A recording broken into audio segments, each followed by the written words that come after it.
Let's talk about more Arkansas teachers that have been arrested. New school year, new teacher arrested for essaying a student.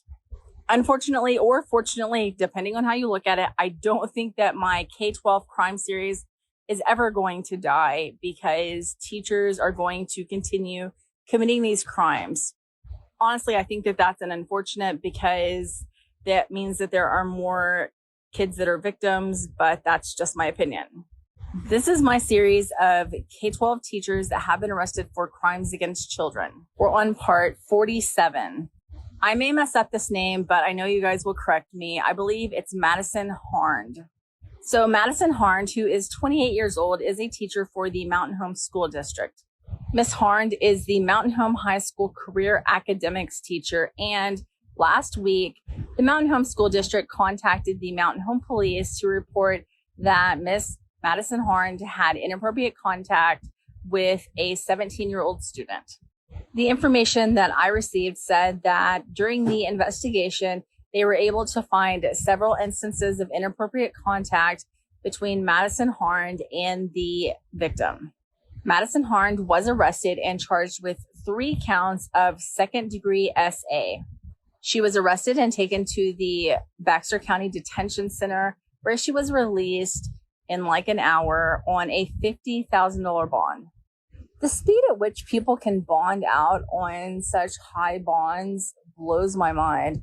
I would sit in there for like a year before someone would come up with $5,000 for me if I committed a crime, but maybe that's just me. The Mountain Home Public Schools superintendent did release a very short statement. Allison Dewey said, "The safety and well-being of our students is of the utmost importance to this district. We are working closely and openly with law enforcement as this investigation unfolds. And at this time, we are not able to provide further comment."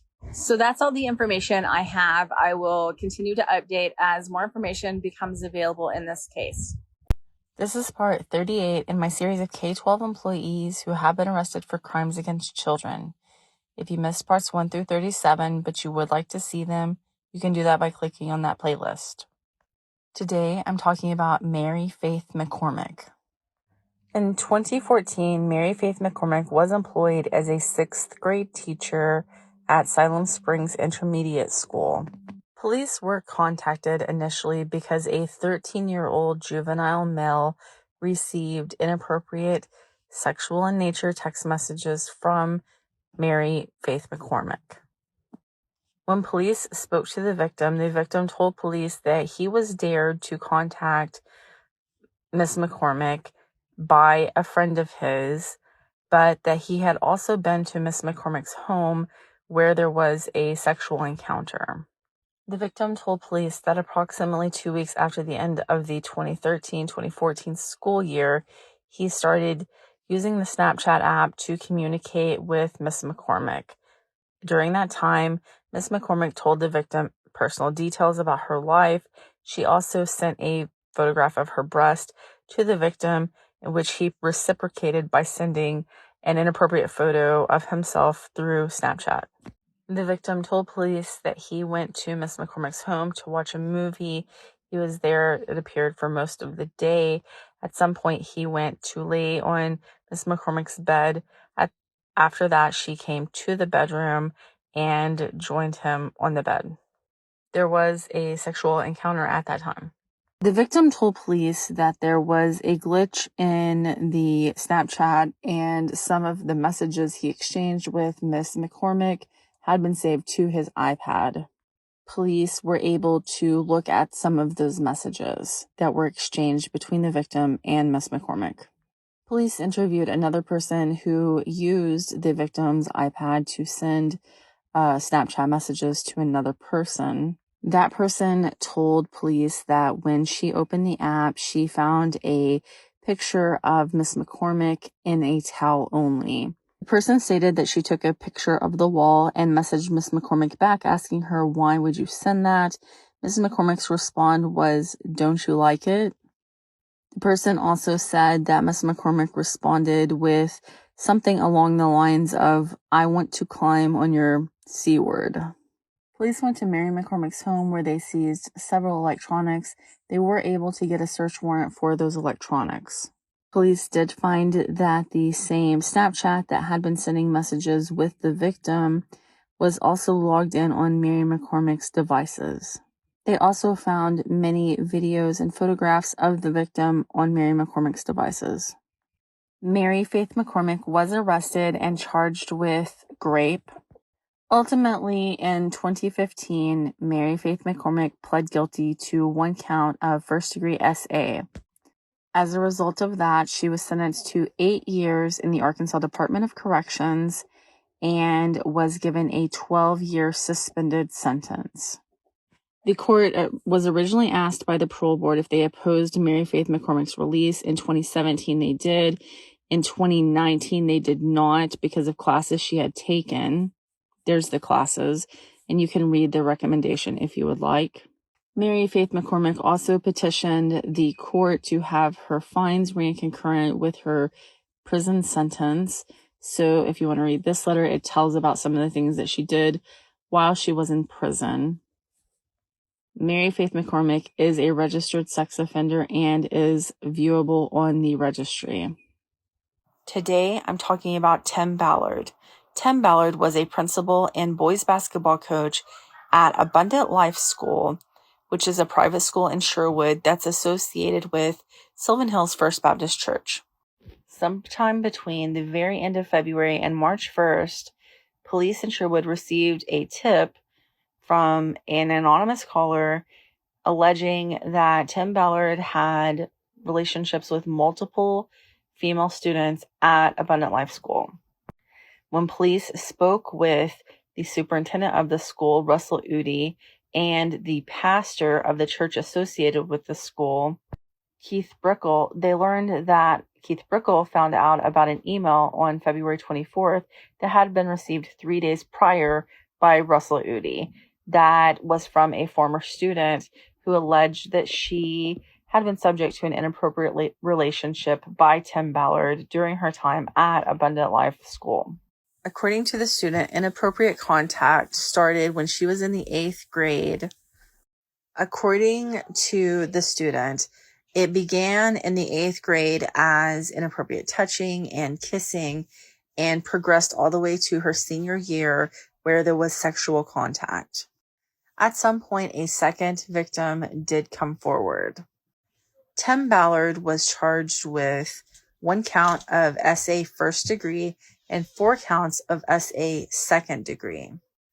He was arrested and released on a $50,000 bond. In 2011, Tim Ballard entered a negotiated guilty plea according to Court Connect.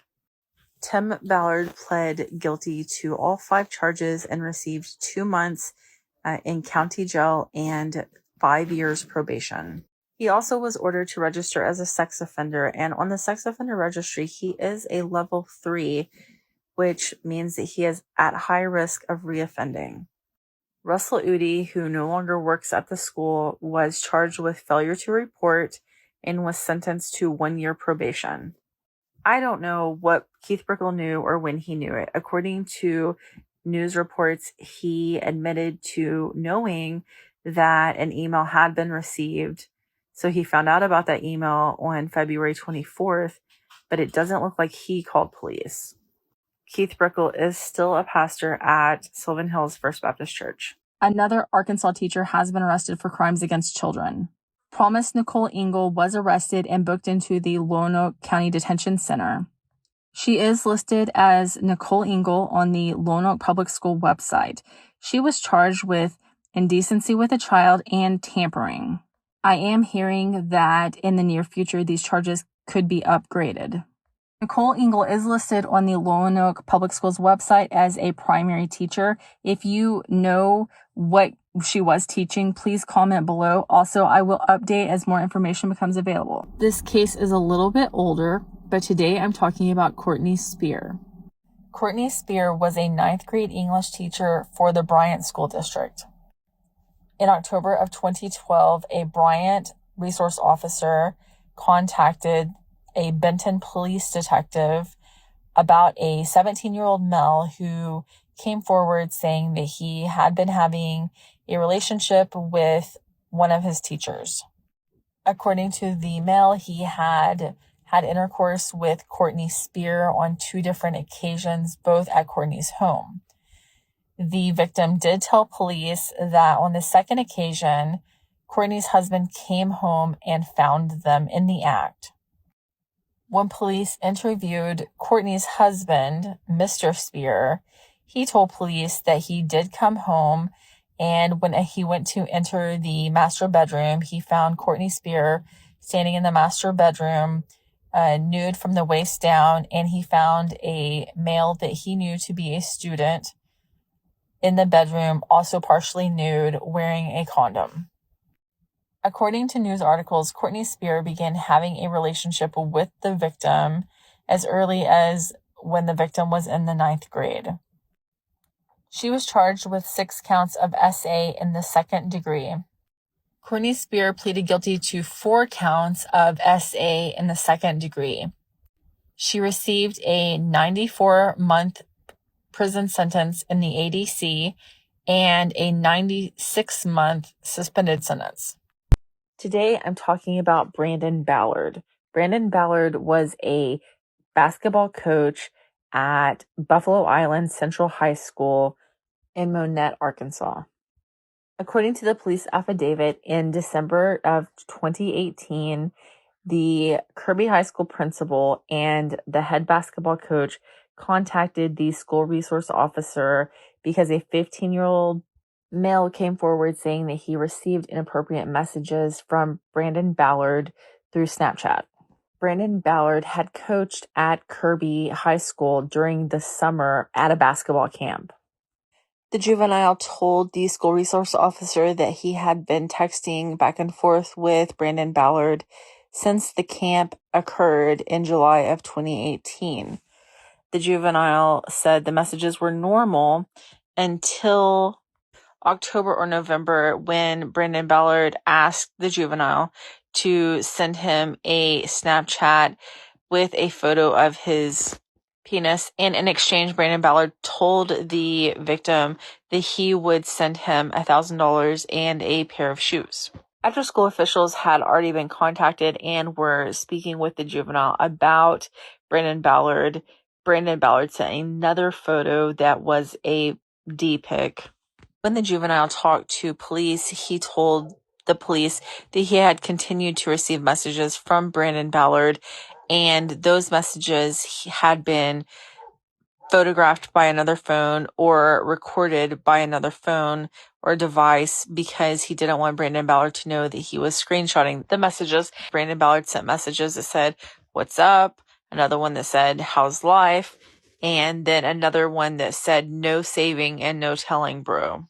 Some also told police that Brandon Ballard had asked for his address and asked for the juvenile to come stay with him.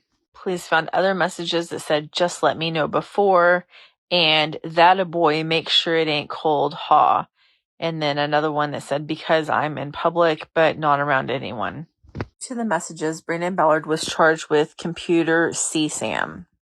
Brandon Ballard was charged in February of 2019. In October of 2020, he pled guilty to the single count of computer CSAM that he was charged with originally. He was sentenced to 60 months in the Arkansas Department of Corrections and 84 months suspended sentence. Brandon Ballard is still in the Arkansas Department of Corrections. He was granted a 2-year denial when he applied for parole, and then he did a reconsideration hearing, and that was deferred. When he is released from prison, Brandon Ballard will have to register as a sex offender. Today, I'm talking about Richard Forcht. Richard Forcht was a substitute teacher at Rogers High School when he was arrested. There isn't a lot about his crime in any articles or anything, but it does say that the person was between the ages of 14 and 18 and that the person was helpless due to being unconscious at the time of the crime. I can't tell if his crime was related to the school or not, but he had been working as a substitute teacher at the school, which is the reason why he is included in the list. Richard Forcht was arrested on February 3rd, 2021, and charged with grape forcible fondling. After his arrest, Rogers High School made a statement that they wouldn't be using him as a substitute teacher anymore. That school district did say that they hire through an outside company called ESS, and that company does background checks. But I beg to differ, because this is not Mr. Forcht's first time being in trouble with the law over something involving children or teens. In August of 2009, Mr. Forcht was arrested in Louisiana. He, at the time, was working as a high school teacher. This says Huntington High School, which is in the Cato Parish Public School District. And when he was arrested, it says that he smelled of alcohol, he was slurring his speech, and he had Lortabs and Viagra on his person. So this man should not have even been substitute teaching at Rogers after this arrest. I guess maybe it was because he was charged with disturbing the peace. But another news article said that there were also drug charges, and obviously he didn't have a teaching license in Arkansas. He was substitute teaching. Regardless, in Washington County, he was charged with grape, like I said. He pleaded guilty to SA second degree and was sentenced to 120 months or 10 years in the Arkansas Department of Corrections, with 10 years suspended. And he does have to register as a sex offender. He is set to be released later this year. I believe it said November. Today, I'm talking about Danny Akers. Danny Akers was a 9th and 10th grade English teacher at Truman Public Schools when he was arrested in 2013 for allegedly having an inappropriate relationship with a student, starting from the time the student was 15 years old. It was also alleged that Danny Akers fathered a child with that student. The accusations surfaced in 2012, and Danny Akers resigned from his job at Truman before he was arrested. According to trial records, the victim was in Danny Akers' class for 9th and 10th grade English.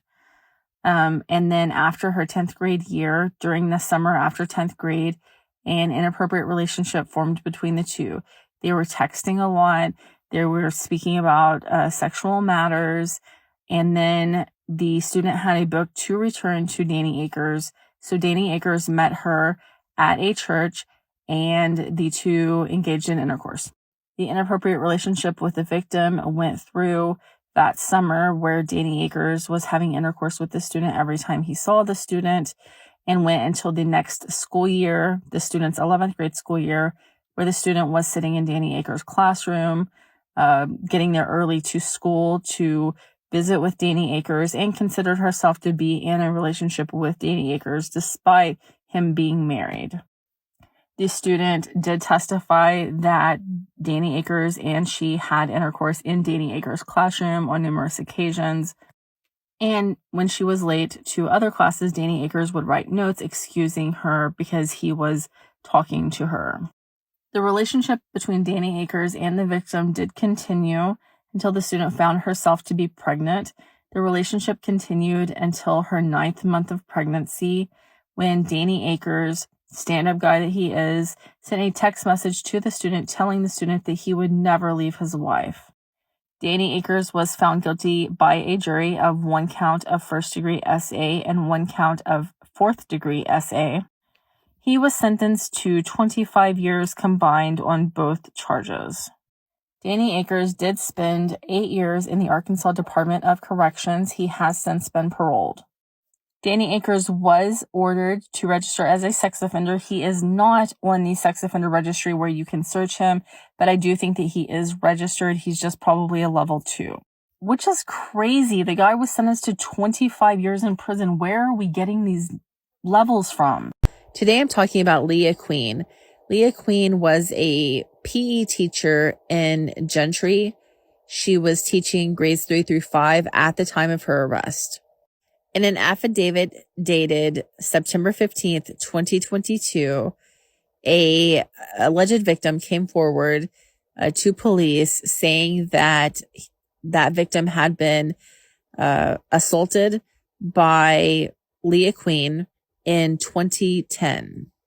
Yes, we are talking about a report that was made 12 years after the fact.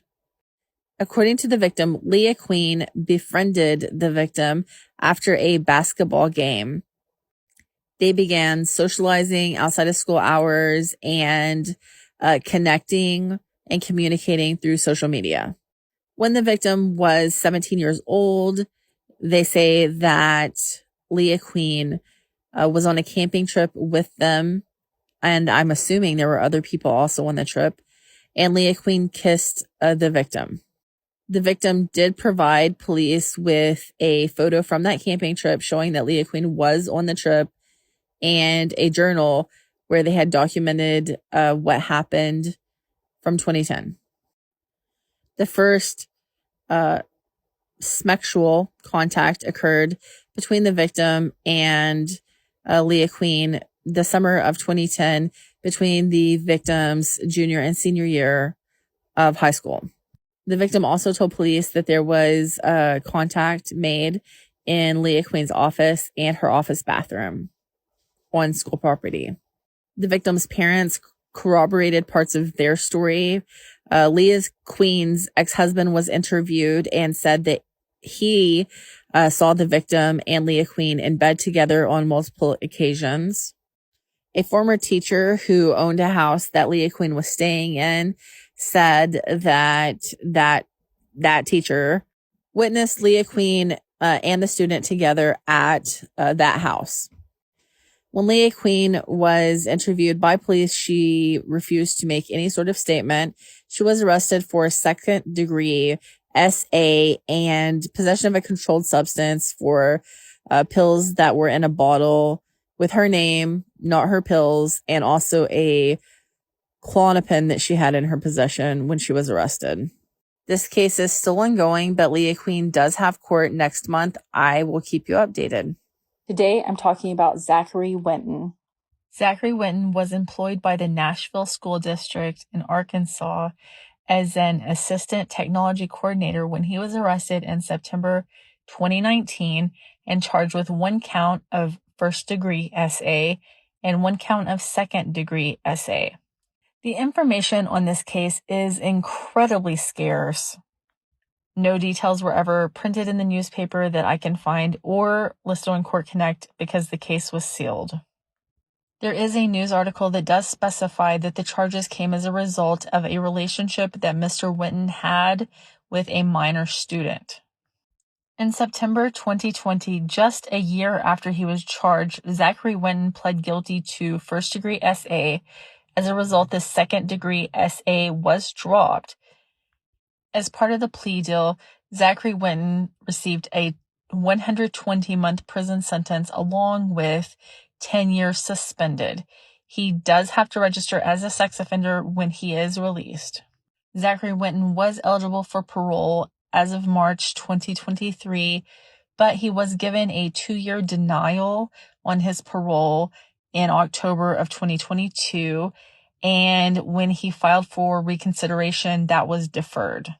I'm not 100% sure if that means that he has to wait the full 2 years or if he can come up again at some point between now and then, but for right now, he is still in the Arkansas Department of Corrections. Just one more thing. I did find this on Zachary Whitton's Facebook. I'm scared to know what kind of world my daughters are going to grow up in. A lot of ignorance and stupidity. What happened to just trying to be a good person and do the right thing? Today, I'm talking about Tyler Pickett. Tyler was a baseball and football coach at Sheridan High School. There's a lot to Tyler's case, so let's get into it. On September 15th, 2016, the Sheridan Police Department received a call about a report that had been received about the coach in Sheridan at the Sheridan School District having a sexual relationship with a 15-year-old student. When a forensic interview was done with the victim a few days later, the victim disclosed that she had been in a relationship with Coach Tyler Pickett that started in May of 2016. That victim said that her texting and sexual relationship with Tyler Pickett began in May and ended in August of 2016. The victim said that the first time she had sexual contact with Tyler Pickett, he picked her up in his vehicle. Her friends were hiding in the bushes and watched her get into Tyler Pickett's vehicle. Whenever she got in the vehicle, Tyler Pickett pulled his pants down and told her to get a taste of it. There were several more instances after that.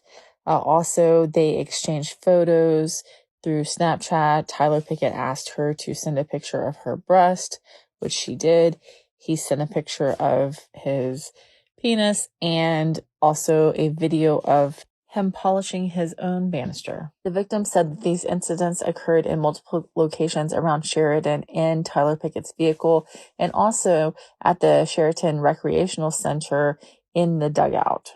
As it pertains to that victim, Tyler Pickett was charged with 3 counts of first-degree SA, 1 count of second-degree SA, and 2 counts of indecency with a child. There was another victim named, and when police talked to that victim told police that Tyler Pickett started following her on Instagram at the end of the 2015-2016 school year. The second victim told police that she didn't believe her friend, which was the original victim, that Coach Pickett was sending inappropriate photos. So while she, the first victim, and 2 more victims were all together, she asked Coach Pickett to send a photo of his penis, which he did, and one of the other victims took a photo of that photo with their phone. That victim did say that Coach Pickett asked her to send photos of herself to him, to which she sent 2 photos of her breast, but nothing more. But Coach Pickett had sent 4 photos to her. As relates to the second victim, Tyler Pickett was charged with 3 counts of indecency with a child. There was also a third case related to Tyler Pickett.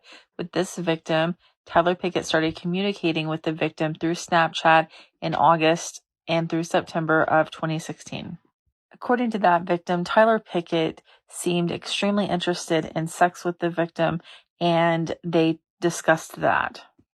The victim told police that Tyler Pickett had sent 4 or 5 inappropriate photos to her, and also a video of him, again, polishing his own banister. According to that victim, Tyler Pickett told the victim that he wanted to have a threesome with the victim and various friends of hers. With this victim, Tyler Pickett was charged with 4 counts of indecency with a child. Ultimately, the families of the victims told police that they didn't want it to go to trial because they didn't want their children to have to testify.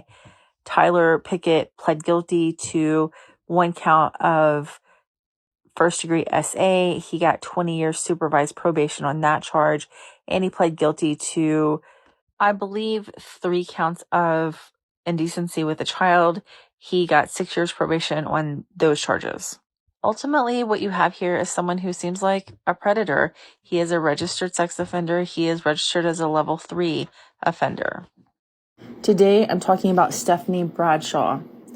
Stephanie Bradshaw was a middle school teacher, specifically an 8th grade history teacher at Sheridan Middle School in Grant County when she was arrested.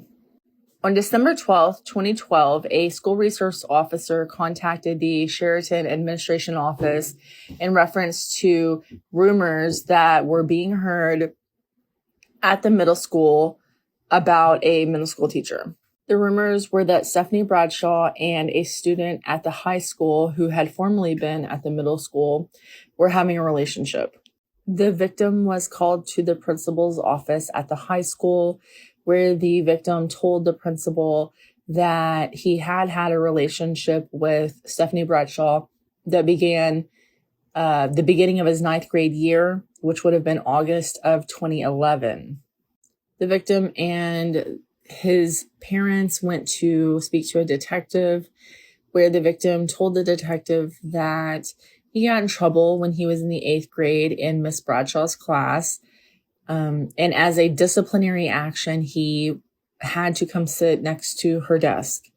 When he did, he went through her phone and saw that he was listed as a contact in her phone and sent a text to himself so that he could have her phone number. He said he didn't contact her until the beginning of his 9th grade year, which was August of 2011. He started texting her, and she responded.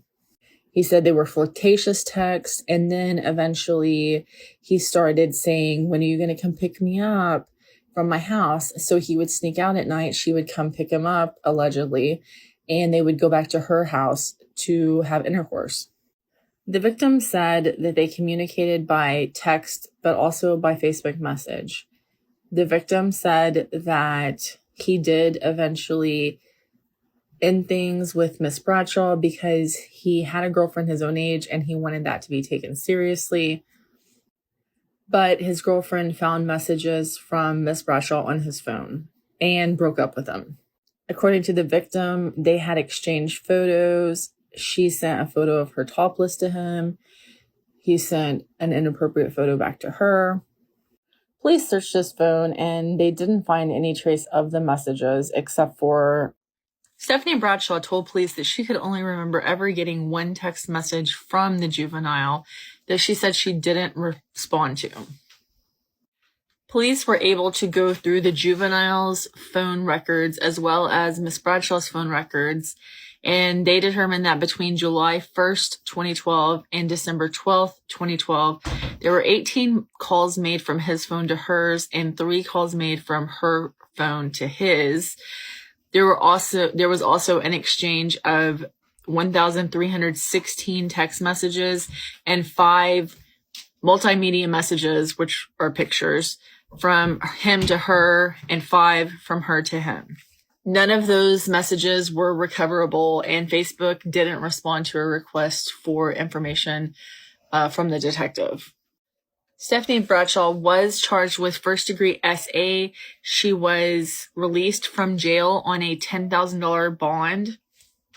Ultimately, Stephanie Bradshaw pled no contest to first-degree SA, and she received a 15-year supervised probation for that charge. As you would expect, since 2013, when she was sentenced, Stephanie Bradshaw has gone on with her life. She has not been in violation of any of her probation, according to a filing by her now attorney.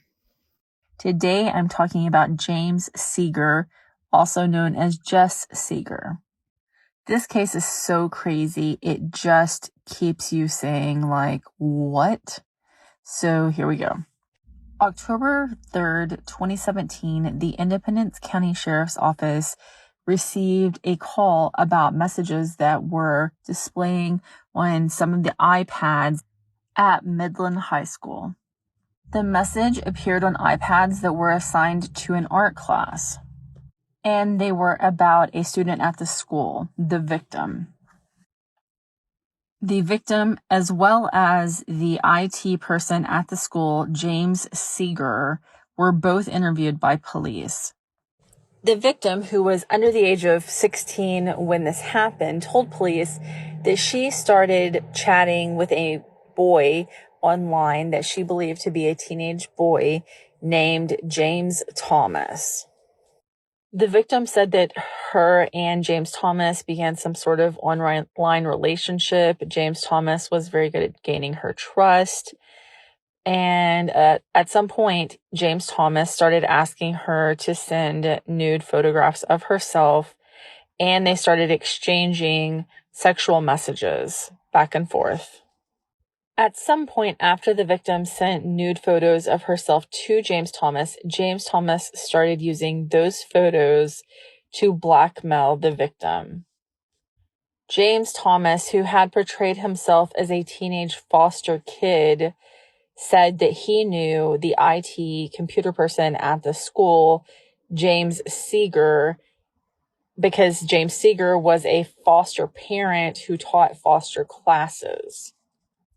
The victim was told by James Thomas, her online relationship, that she was going to become a sex slave to James Seger, the IT computer person at her school.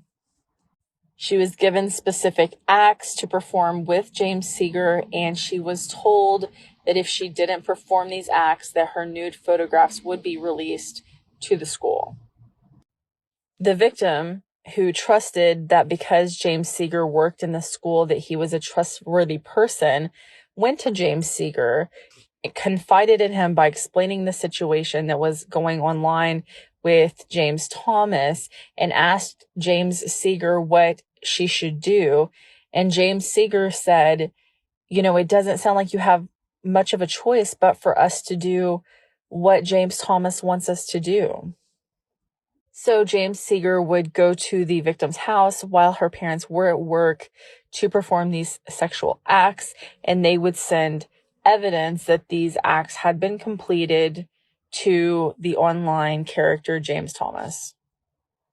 The victim even told police that James Seager made the statement that, it's sad that James Thomas is blackmailing you, but it's good for me because my wife and I haven't been getting along, so we're not having sex.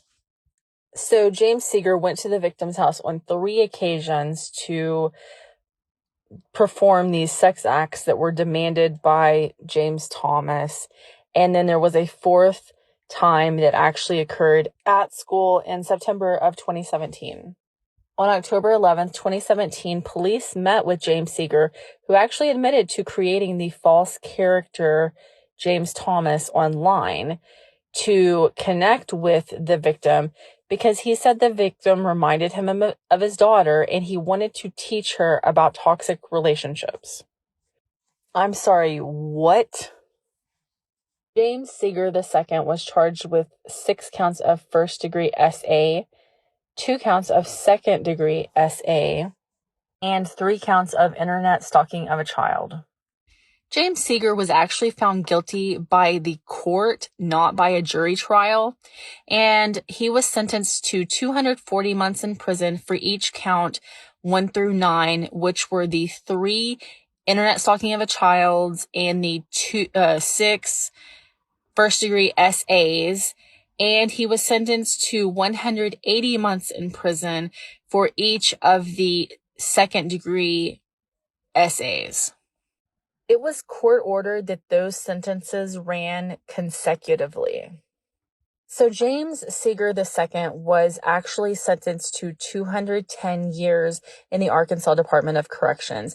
He doesn't even come up for parole till 2068. If he does make it out of prison, he will be 96 years old. Thank you for watching A Case for Arkansas. Please remember to subscribe, like, comment, and share.